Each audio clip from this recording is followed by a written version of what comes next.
வணக்கம். சென்ற எபிசோட்ல தான் பழைய மயிலையுடைய வரலாறை பார்த்தோம். இந்த எபிசோட்ல 19வது 20வது 21வது நூற்றாண்டுல மயிலையில என்ன நடந்தது அப்படிங்கறத பார்க்கலாம். வாங்க.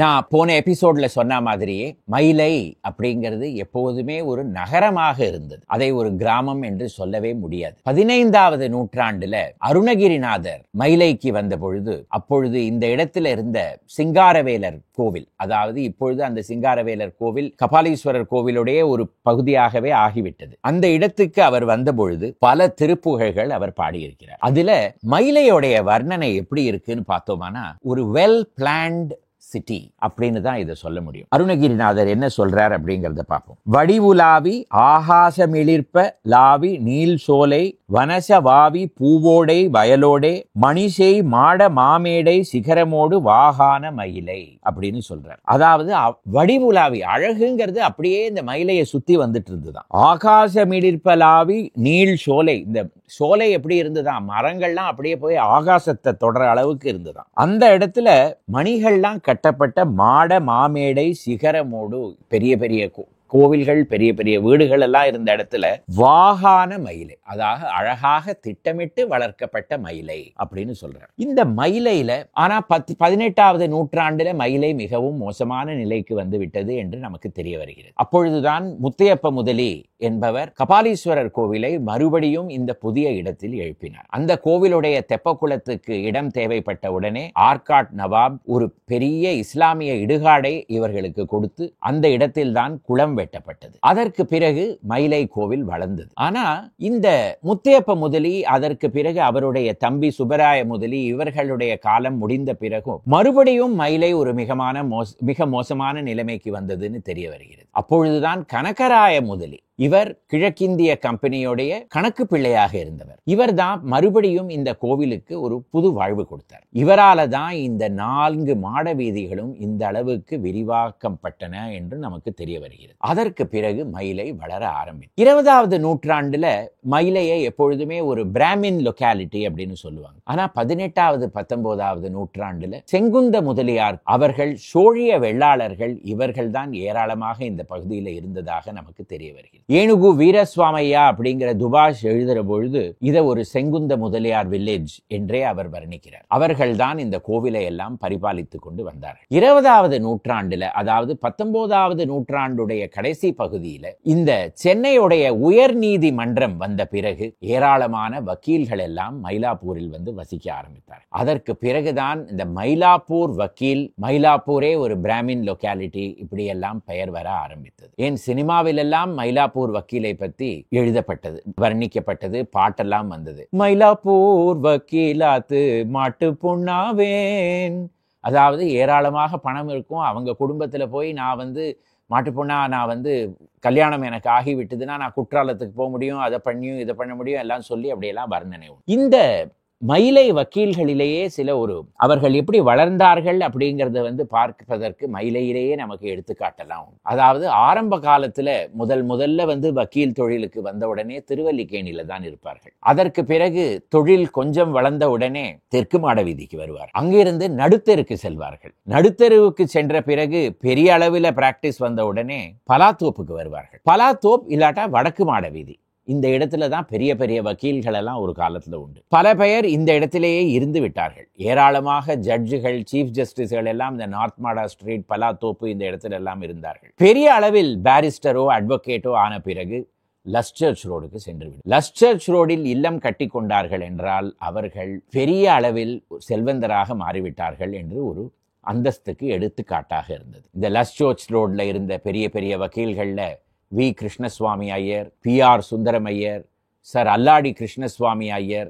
சர் கே ஸ்ரீனிவாச ஐயங்கார், இப்படியெல்லாம் பெயர் உண்டு. சர் CP ராமசுவாமி ஐயர் கடைசியில் எல்டாம்ஸ் ரோட் முனையில். இதற்கு நடுவே ஒரு பெரிய துபாஷ் இல்லமும் உண்டு. அதுதான் புச்சிபாபு நாயுடுவுடைய தாத்தா முத்தவெரப்பு டேரா வெங்கடசுவாமி நாயுடு. அவர்தான் பாரி அண்ட் கம்பெனிக்கு துபாஷாக இருந்தார். பிற்காலத்தில் காமதேனு தியேட்டர் வந்த இடத்தில் அவருடைய இல்லம் இருந்தது. அதற்கு லக்ஷ்மி விலாஸ் என்று பெயர். அந்த லக்ஷ்மி விலாஸில் அதற்கு பிறகு சர் வி பாஷ்யம் ஐயங்கார் என்ற பெரிய வக்கீல் அந்த இல்லத்தை பெற்றுக்கொண்டார். அதற்கு பின்புறத்தில் லஸ் ஹவுஸ் என்று இருந்தது. அதில் தான் வெங்கட்சுவாமி நாயுடு, அதற்கு பிறகு அவருடைய பேரர் புச்சிபாபு நாயுடுடைய குடும்பம் வசிக்க ஆரம்பித்தது. சென்னையில் கிரிக்கெட் விளையாட்டுக்கு தந்தையாகவே இருந்தவர் புச்சிபாபு நாயுடு அவர்கள். அவரை பத்தி நான் தனியா ஒரு எபிசோடே போட்டிருக்கேன், அதை போய் நீங்கள் பார்க்க வேண்டும். அந்த இடத்தில் தான் காமதேனு தியேட்டர் பிறகு வந்தது. மயிலையில் அந்த அளவுக்கு தியேட்டரே கிடையாது, 2 தியேட்டர் தான். ஒன்று காமதேனு, மற்றொன்று மந்தவெளி அருகே இருந்த கபாலி தியேட்டர். இப்பொழுது 2மே கிடையாது. ஆனா ஒரு காலத்துல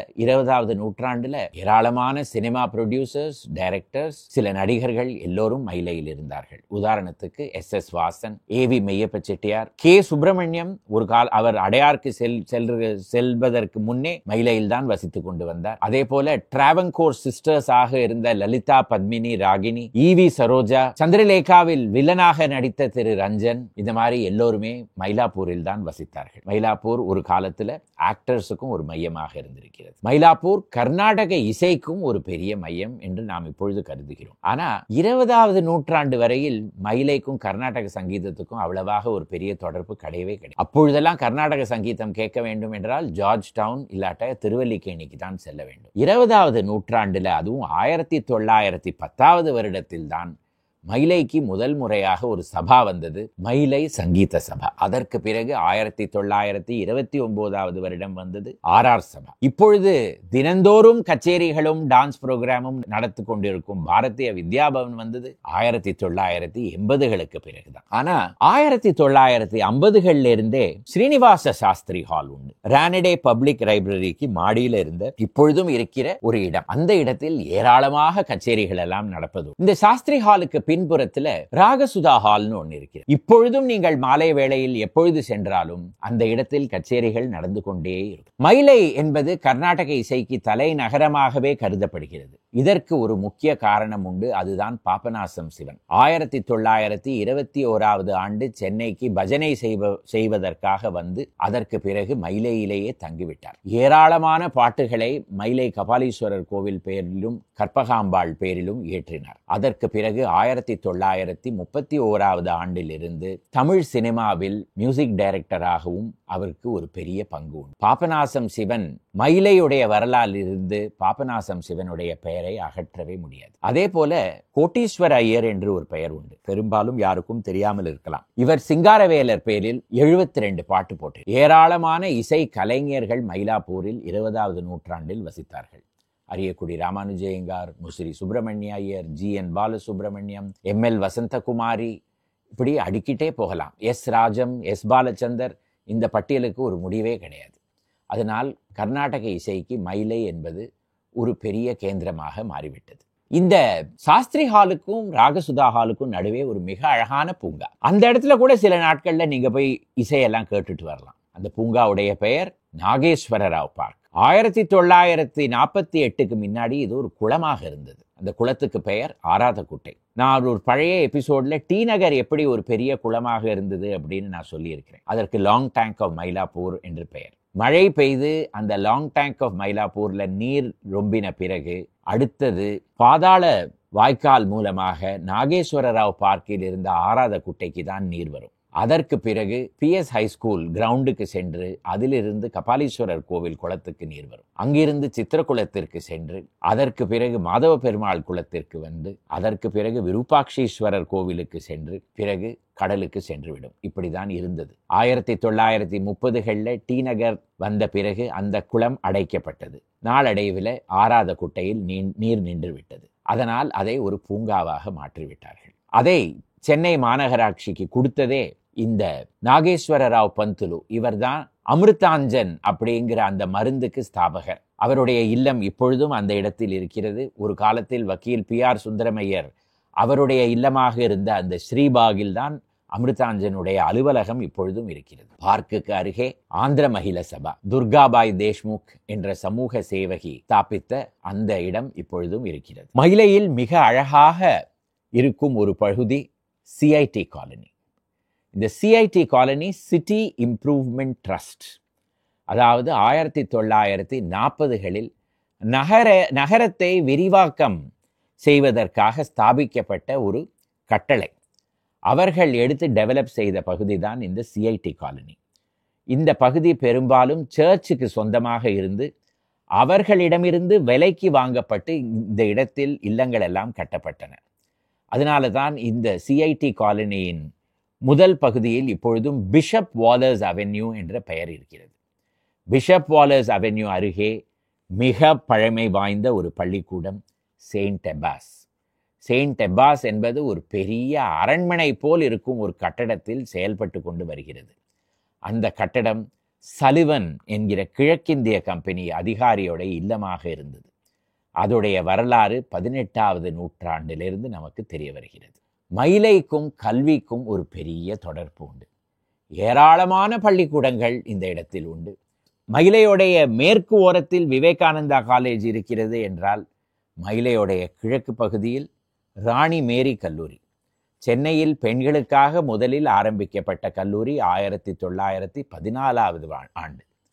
அதற்கு எழுத்தப்புறம் இருப்பது director general of police headquarters. அதை மறக்க முடியுமா? 19வது நூற்றாண்டில் ஃப்ரீமேசன் சமூகத்துக்காக கட்டப்பட்ட ஒரு கோவில் என்றே கூறலாம். ஏன்னா அவர்கள் அதை டெம்பிள் என்று கூறுவார்கள். அதற்கு பிறகு அதுவே போலீஸ் அலுவலகமாக மாறிவிட்டது. ஆல் இண்டியா ரேடியோவும் இந்த சென்னை 4ல் தான் இருக்கிறது. சென்னை கலங்கரை விளக்கமும் இதே இடத்தில் தான் இருக்கிறது. சரி, கடலில் வருபவர்களுக்கு கலங்கரை விளக்கம், வாழ்க்கை நடத்துவதற்கு கல்விதானே. அந்த கல்வியில் ஏராளமான பள்ளிக்கூடங்கள் இந்த இடத்துல இருக்குது அப்படின்னு நான் சொன்னேனே, எண்ணிக்கொண்டே போகலாம். மிக பழமை வாய்ந்த கல்லூரிகளில் பார்த்தோமானா lady Sivaswami Iyer girls school ஒரு காலத்தில் 19வது நூற்றாண்டில் நேஷனல் கேர்ள்ஸ் ஸ்கூல் என்ற பெயரில் ஆரம்பிக்கப்பட்டது. பிஎஸ் ஹை ஸ்கூல், அதோடைய கிளை பள்ளிக்கூடங்கள் எல்லாம் உண்டு. அதே போல Vidya Mandir, St Bede's, Dominic Savio, Rosary matriculation, Samskrita கல்லூரியும் மயிலையில் தான் இருக்கிறது. பிரபல வக்கீல், அதற்கு பிறகு நீதியரசராக இருந்த வி கிருஷ்ணசுவாமி ஐயர் 20வது நூற்றாண்டுடைய ஆரம்ப காலத்தில் தொடக்கி வைத்த அந்த கல்லூரி இப்பொழுதும் செழித்து கொண்டிருக்கிறது. இப்படி அடுக்கிக் கொண்டே பெரிய அளவில் மயிலையுடைய பள்ளிக்கூடங்கள் பேரெல்லாம் எடுத்துக்கொண்டே போகலாம்.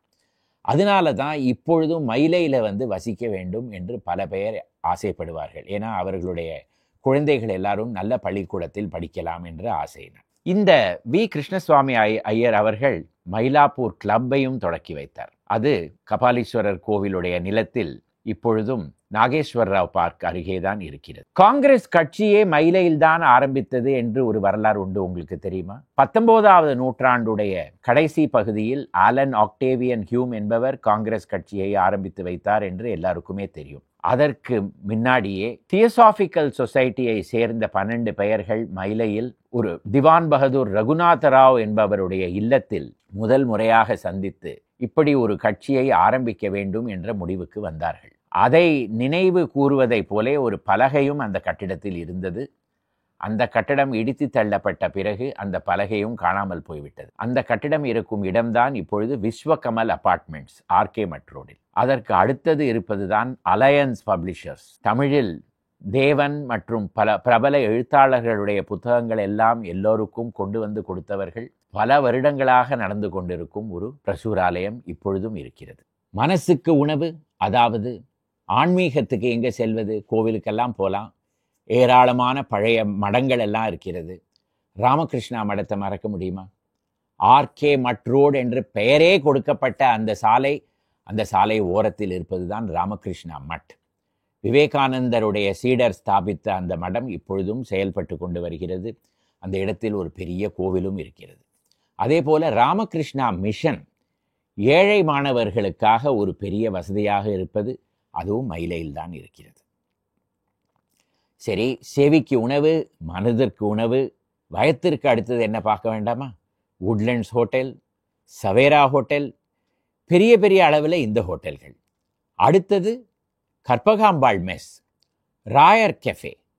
அதற்கும் சிறிய அளவில் பார்த்தோமானா காலத்தீஸ் ரோஸ் மில்க் இருக்கவே இருக்கிறது, ஜன்னல் கடை இருக்கிறது. இந்த மாதிரி பல வெரைட்டிகள் உண்டு மயிலையில். என்ன வேணாலும் உங்களுக்கு சாப்பிட்றதுக்கு கிடைக்கும். தெற்கிந்திய பாணி சாப்பாடெல்லாம் இந்த மாதிரி இடத்துலலாம் கிடைக்கும். ராயர்ஸ் கெஃபே, ஜன்னல் கடை, கற்பகாம்பாள் மெஸ். கேக்குக்கெல்லாம் ஒரு காலத்தில் யுனிவர்சல் பேக்கரி, சிலான் பேக்கரி, இரண்டுமே இப்பொழுது இல்லை. ஆனால் பஜார் தெரு அருகே இப்பொழுதும் 100 வருடங்களுக்கு மேலே நடந்து கொண்டு இருக்கிற கிரவுன் பேக்கரி இப்பொழுதும் இருக்கு. அப்பேற்பட்ட ஒரு ரிச் அண்ட் வேரிட் ஃபேர் அப்படி என்றே இதை கூறலாம். மயிலையுடைய ஒரு பெரிய பாதை ராதாகிருஷ்ணன் சாலை. இந்த இடத்துல ஒரு காலத்தில் இந்தியாவுடைய ஜனாதிபதியே ஓய்வு பெற்ற பிறகு இந்த இடத்தில் வந்து வசிக்கல் ஆரம்பித்தார். அவருடைய இல்லம் கிரிஜா என்ற பெயரில் இப்பொழுதும் இருக்கிறது. அந்த சாலைக்கு எட்வர்ட் எலியட்ஸ் ரோடு என்று ஒரு காலத்தில் பெயர். 20வது நூற்றாண்டுடைய முதல் பகுதியில் சென்னையில் பெரிய அளவில் ப்ரொஃபஷனல் சக்சஸ் வந்தவர்கள் எல்லாம் இந்த இடத்தில் தான் வசிப்பார்கள். உதாரணத்துக்கு சிம்சன் அண்ட் கம்பெனியோடைய அதிபர் S Anantharamakrishnan, A V Meiyappa Chettiar, S Vasan, doctor S Radhakrishnan, விதவைகளுக்கு மறுவாழ்வு கொடுத்த sister RS Subbulakshmi, Lalitha Padmini Ragini, ML Vasanthakumari, பெண்களில் டாக்டராக இருந்து முன்னோடியாக இருந்த EV கல்யாணி, இவர்கள் எல்லோரும் இந்த இடத்தில் வசித்தார்கள். அதே போல வக்கீல்களில் ஜட்ஜாக இருந்த சர் வேப்பா ராமேசம், இப்பொழுது அவர்கள் யாருமே இல்லை. அவர்களுடைய இல்லம் எல்லாமும் காணாமல் போய்விட்டது. அந்த சாலைக்கு இப்பொழுது RK சாலை என்று பெயர். டாக்டர் ராதாகிருஷ்ணனின் பெயரில் இந்த சாலைக்கு பெயர் வந்தது. இப்பொழுதும் ஒரு பெரிய விரிவாக இருக்கிற ஒரு சாலை. இந்த சாலையோடைய ஒரு ஓரத்திற்கு நாம் கிழக்கு புறத்தில் சென்றோமானால் மேலே செல்வது MRTS, கீழே போவது பக்கிங்ஹாம் கால்வாய். பக்கிங்ஹாம் கால்வாய் 19வது நூற்றாண்டில் ஆரம்பிக்கப்பட்டு 20வது நூற்றாண்டுடைய தொடக்க காலத்தில் தான் மயிலைக்கு வந்து சேர்ந்தது. அதற்கு பிறகு 60 வருடங்களுக்கு இது ஒரு பெரிய முக்கியமான போக்குவரத்துக்கே ஒரு கால்வாயாக இருந்தது. RK சாலையின் ஒரு பகுதியில் பக்கிங்ஹாம் கெனால் மேலே ஒரு சிறிய பாலம். அதற்கு இப்பொழுது டாக்டர் அம்பேத்கர்ஸ் பிரிட்ஜ் என்று பெயர். ஆனால் ஒரு காலத்தில் ஹாமில்டன் பிரிட்ஜ் என்று பெயராக இருந்ததாக கூறுகிறார்கள். ஹாமில்டன் பிரிட்ஜ் என்பதே நாளடைவில் தமிழில் அமில்டன் அப்படி என்று கூறப்பட்டு அதற்கு பிறகு அம்பட்டன் என்று கூறப்பட்டு அம்பட்டவாராவதியாக மாறி அதுவே நாளடைவில் ஆங்கிலத்தில் பார்பர்ஸ் பிரிட்ஜாகவும் மாறிவிட்டதாக கூறுகிறார்கள்.